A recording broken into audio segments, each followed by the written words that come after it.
विशाल गगने में लहरातो है तिरंगो हमारी जान છે તારા રક્ષણ કાજે તો લાખો જાન કુરબાન છે। નમસ્તે, મારું નામ ચમન આફિફ અબ્દુલ રસીક છે।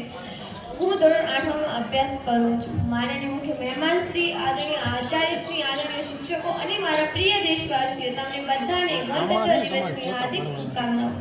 આજે આપણો ભારત દેશ ગણતંત્ર દિવસ ખૂબ જ ધૂમધામથી ઉજવી રહ્યો છે। આ આપણો મહત્વપૂર્ણ તહેવાર છે। 15મી ઓગસ્ટ 1947 માં આપણો ભારત દેશ બ્રિટિશ શાસનથી આઝાદ થયો। આઝાદી પછી આપણો ભારત દેશ સારી રીતે ચલાવવા માટે કોઈ પણ નિયમ કે કાનૂન ન હતો।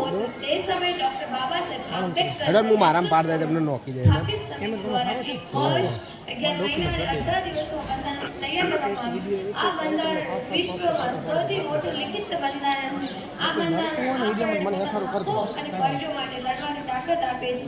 આપણા ભારત દેશને સ્વતંત્ર અને ગણતંત્ર બનાવવા માટે અનેક સ્વતંત્ર દાતાઓ અને સેનાનીઓએ પોતાની પ્રાણોની ચિંતા ન કરી। આ બધા શૂરવીરોને આજે આપણે ખરા દિલથી યાદ કરીએ છીએ। એમના જ લીધે આજે આપણે સુખ અને શાંતિથી રહી શકીએ છીએ। આઝાદી પછી એટલા વર્ષો પછી ભારતના વીર જવાનો પોતાની પ્રાણોની ચિંતા કર્યા વગર સૂત્રોથી રક્ષણ કરી રહ્યા છે। પોતાની માતૃભૂમિ માટે મરવા માટે પણ તૈયાર છે। આઝાદીને મારવા માટે પણ તૈયાર રહે છે। ગુલાબ બનેલા આ દેશને આઝાદ તમે કરાવ્યો છે। ગુલાબ બનેલા આ દેશને આઝાદ તમે કરાવ્યો છે। સુરક્ષિત જીવન આપીને તમને પોતાનો કર્જ ચૂકવ્યો છે। દિલથી તમને નમન કરીએ છીએ। દિલથી તમને નમન કરીએ છીએ। તમે જ આઝાદ વતન અપાવ્યું છે।